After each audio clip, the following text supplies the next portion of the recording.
Welcome to Back on the Stack, a cEDH channel. The group got together online again to record some spicy cEDH action. We hope you enjoy watching it as much as we enjoy playing it. Please leave a comment letting us know what you thought about the gameplay. We are always taking advice to tune our games into the best production that we can. If you do enjoy the video, please like, subscribe, and share with friends. Now, let's get right into it and see what decks are being piloted tonight. Hello, tonight I'm piloting Minsc and Boo, Timeless Heroes. Unlike most Gruul decks, there are no stacks pieces in my build. I wanted this to be fast, almost turbo. The main focus of this deck is to set up a dockside Temur Sabertooth loop for infinite treasures and sink it into one of the many outlets. I kept this hand because I knew I could get dockside to hand turn 1 and have a turn 2 commander, with a potentially very large hamster on turn 3. Hey everybody, Eli here, and tonight I'm playing the Master Transcendent. This is a deck that aims to mill your own deck and mill your opponent's decks and cheat creatures from the graveyard back onto the battlefield with the Master Transcendent. I kept this opening hand because it has an Epheto Alchemist, which is a combo piece with Mesmeric Orb in this deck, as well as a way to get Master Transcendent out on turn 2 by also being a mana dork. Howdy, my name is Levi, and today I'm playing Kykar Wind's Fury. If Anala's Wizard Chest is a little too complicated for you, turn 2 Wizard Checkers. We also play Spellseeker, but we don't need 27 steps to win the game. This opening hand, I kept, hopefully, a turn 2 Rhystic Study. On a mold of 5, we gotta take what we can get. Hey everyone, Andrew here. Today I'm playing Kinnan, Bonder Prodigy.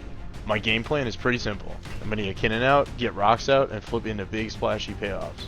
I'm also playing Basalt Monolith combo with payoffs like Thrasios and Finale of Devastation. I run a ton of interactions and a few spicy one-sided hate pieces. I kept this hand because I'm going to have a turn 2 fish with some mana backup, and I have payoffs already for Basalt Monolith's infinite mana. With introductions out of the way, Jrock will kick us off. He draws and casts Mana Crypt. He plays a basic mountain for turn. He casts Imperial Recruiter. It ETBs and he fetches up Dockside Extortionist to hand. He passes the turn.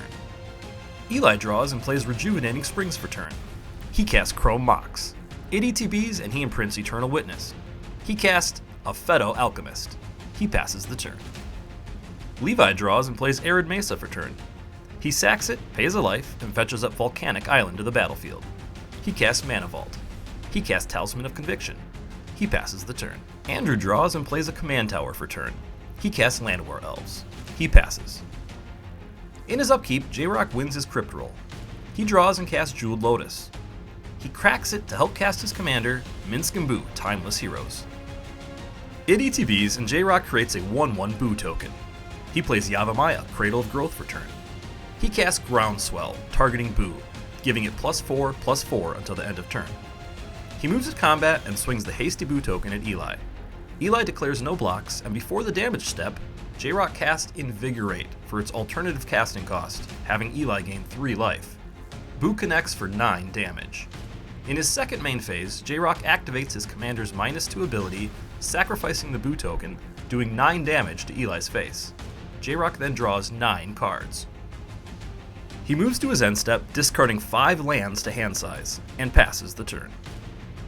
Eli draws and plays Flooded Strand for turn. He sacks it, pays a life, and fetches up Underground Sea to the battlefield.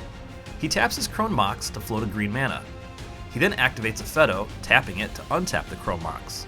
He then taps out to cast his commander, the Master Transcendent. It ETBs and Eli gives himself 2 rad counters.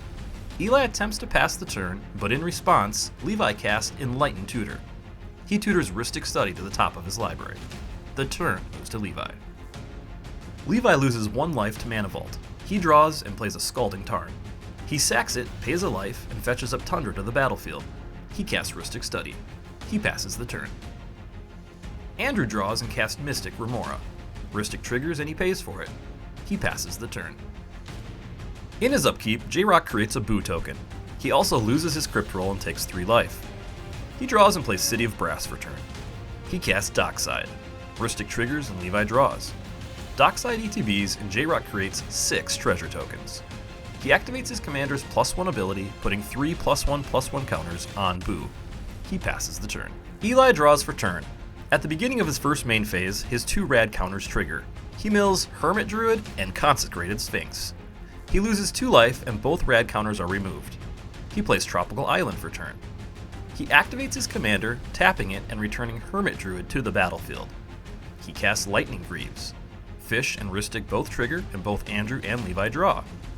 He equips the Greaves to Hermit Druid.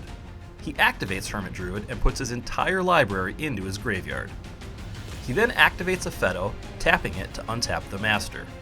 In response, Jrock casts a Red Elemental Blast, targeting the Master. Fish and Rhystic both trigger and both Andrew and Levi draw. It resolves, the Master is moved back to the command zone, and Eli's win attempt is thwarted. The turn moves to Levi. Levi loses 1 life to Mana Vault and draws. He shocks in Steam Vents for turn.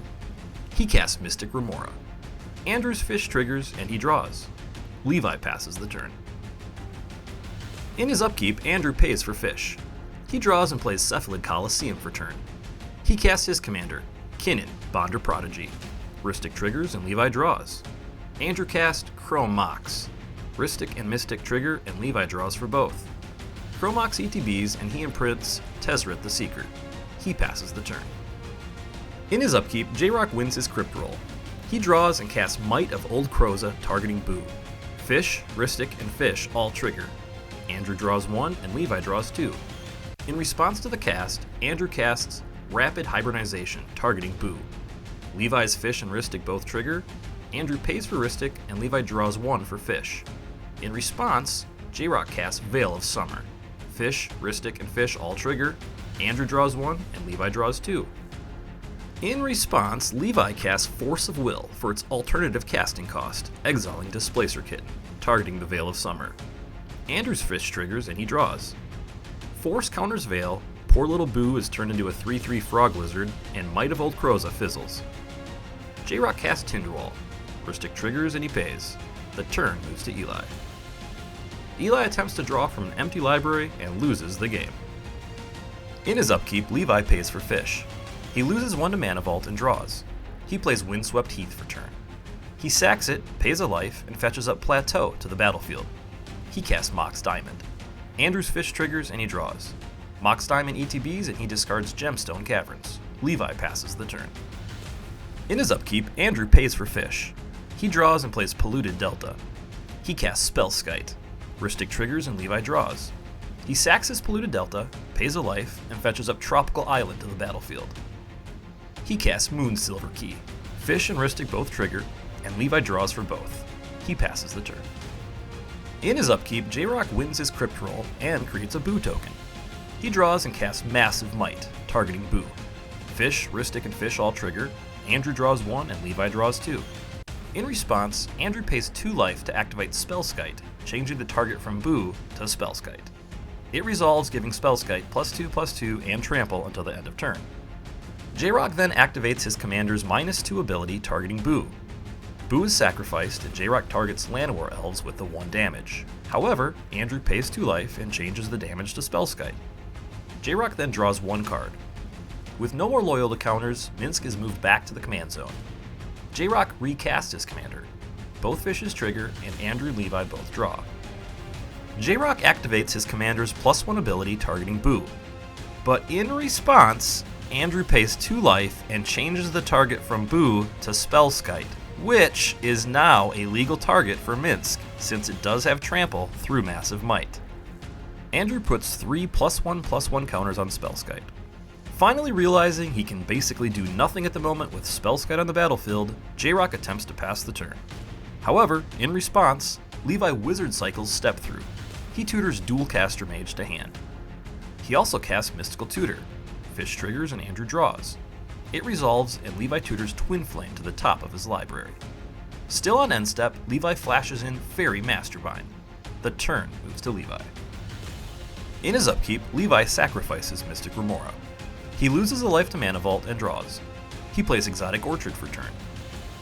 He casts Chrome Mox. Fish triggers and Andrew draws. It ETBs and he imprints Snapcaster Mage. He casts Twin Flame, targeting Fairy Mastermind. Fish triggers and Andrew draws. Levi holds priority and flashes in Dualcaster Mage, targeting Twin Flame. In response, Andrew casts Swan Song, targeting Twin Flame. Ristic triggers, and Levi draws. In response, Levi hard casts Force of Negation. Andrew's fish triggers and he draws. Force then counters Swansong. Then Levi presents a loop with Dualcaster Mage and Twin Flame, creating 1,000 hasty Dualcasters. Then the original copy of Twin Flame resolves and Levi creates a copy of Fairy Mastermind.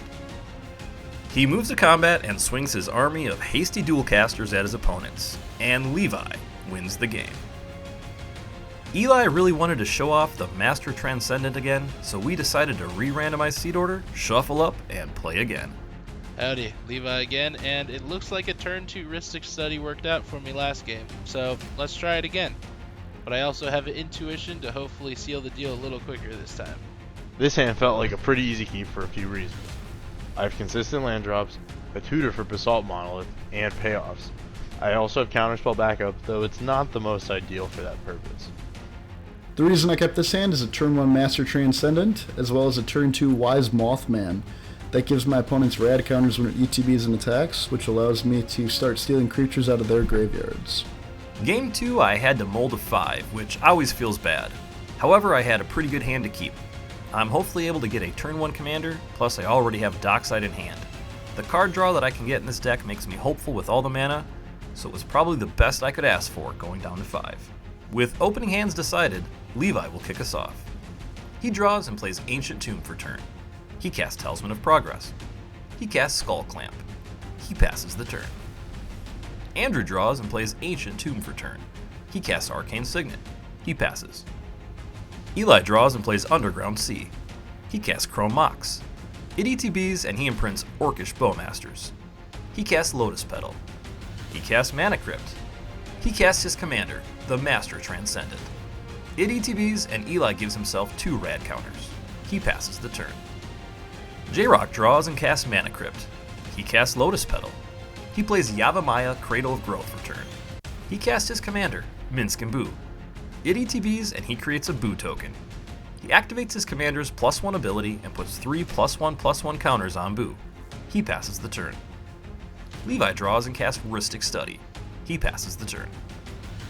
Andrew draws and plays Windswept Heath for turn. He sacks it, pays a life, and fetches up Tropical Island to the battlefield. He casts his commander, Kinnan. Ristic triggers and Levi draws. Andrew casts Moonsilver Key. Ristic triggers and Levi draws. Andrew passes the turn. In his upkeep, Eli wins his Crypt roll. He draws, and at the beginning of his first main phase, his rad counters trigger. He mills 2 cards, a Soul Ring and a Gemstone Caverns. Because only 1 non-land card was milled this way, he loses 1 life and loses 1 rad counter. He plays Rejuvenating Springs for turn. He casts the Wise Mothman. Ristic triggers and he pays. Mothman ETBs and everyone gets a rad counter. Eli passes the turn. In his upkeep, Jrock wins his Crypt roll. He draws, and at the beginning of his first main phase, his rad counter triggers. He mills Sylvan Tutor. He loses a life and his rad counter. Wise Mothman triggers and Eli puts a 1/1 counter on his commander. Jrock moves directly into combat and swings Boo at Levi. He declares no blocks and takes 4 damage. In his second main phase, Jrock activates his commander's -2 ability, sacrificing the Boo token. He does 4 damage to Kinnan and draws 4 cards. He plays Spire Garden for turn. He casts Dockside Extortionist. Ristic triggers and Levi draws. In response, Andrew exiles Elvish Spirit Guide from his hand to add 1 green and activate Moonsilver Key. He sacks it and tutors Basalt Monolith to his hand. Dockside then ETBs and Jrock creates 7 treasure tokens. He casts Jeska's Will, targeting Levi and choosing both modes. Ristic triggers and Levi draws. Jrock adds 8 red to his mana pool and exiles the top 3 from his library, which are Gamble, Jewed Lotus, and Arid Mesa. He casts the Gamble. Ristic triggers and he pays. In response, Andrew casts Mental Misstep for its alternative casting cost. Ristic triggers and Levi draws. Misstep then counters Gamble. Jrock casts Lightning Bolt, targeting his own commander. Ristic triggers and he pays. He recasts his commander. Ristic triggers and Levi draws. It ETBs and he creates a Boo token. He activates the +1 ability on Minsc and puts 3 +1/+1 counters on Boo. He casts Jewed Lotus from exile. Ristic triggers and he pays.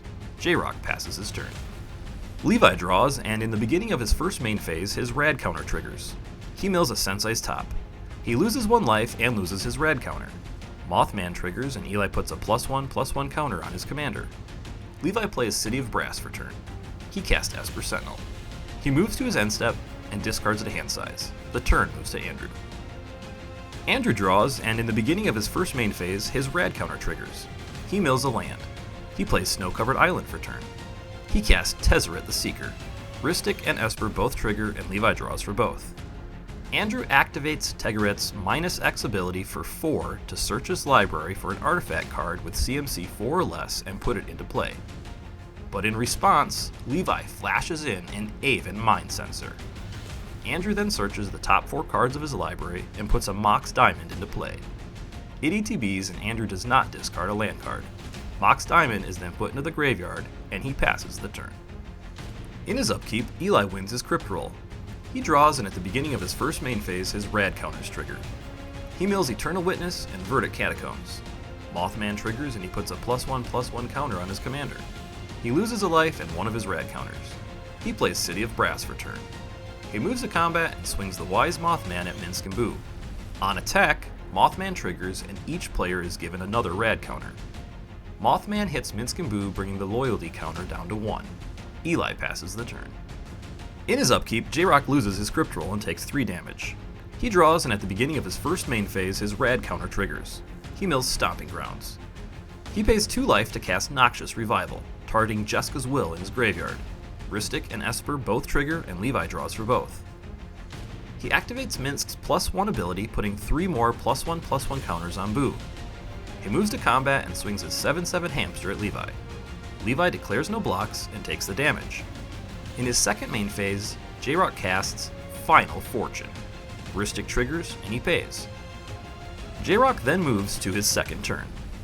In his upkeep, Jrock wins his Crypt Roll. He draws, and at the beginning of his first main phase, his rad counter triggers. He mills Strangle. He loses a life and loses his rad counter. Mothman triggers, and Eli puts a +1/+1 counter on his commander. Jrock casts Unleash Fury, targeting Boo. Rhystic and Esper both trigger, and he pays for both. In response, Levi casts Force of Will for its alternative casting cost, exiling Thada Adel. It resolves and counters Unleash Fury. Jrock activates his commander's -2 ability, sacrificing Boo. He does 7 damage to Aven Mind Sensor and draws 7 cards. He plays Command Tower for turn. He casts Jeska's Will, targeting Levi and choosing to add red mana to his pool. Rhystic triggers, and Levi draws. It resolves, and Jrock adds 9 red mana to his pool. He casts Twin Flame, targeting Dockside. Rhystic triggers, and Levi draws. It resolves, creating a copy of Dockside, and he creates 8 more treasure tokens. He then casts Protein Hulk. Rhystic triggers, and Levi draws. He recasts his commander. It ETBs, and he creates a Boo token. He activates his commander's -2 ability, sacrificing Protein Hulk. He does 6 damage to Eli's face. He then tutors his library for creatures with a combined CMC of 6 or less and puts them into the battlefield. He puts into play Temur Sabertooth and Goblin Anarchmancer. He activates Temur Sabertooth, returning Dockside to his hand. He then recasts Dockside, reduced by 1 through the Goblin. Rhystic triggers, and Levi draws. Jrock then presents a loop of creating infinite treasure tokens, with extra to pay for all the Rhystic triggers. He casts Imperial Recruiter. It ETBs, and he tutors Walking Ballista to hand. He casts Walking Ballista, where X equals 90210. He removes 1/1 counters from Ballista, pinging all of his opponents to death, and Jrock wins the game. While the Master Transcendent was able to show us a little graveyard synergy, Levi was able to have multiple draw engines on board to help him assemble the win in Game 1. In Game 2, Jrock was able to show the capabilities of Minsc and Boo, having spot removal, combat beats, and some huge card draw. Special thanks again to our guest Andrew for taking time to be on this episode. We hope you enjoyed watching the production. Feel free to check out the deck list below, and we will see you back on the stack.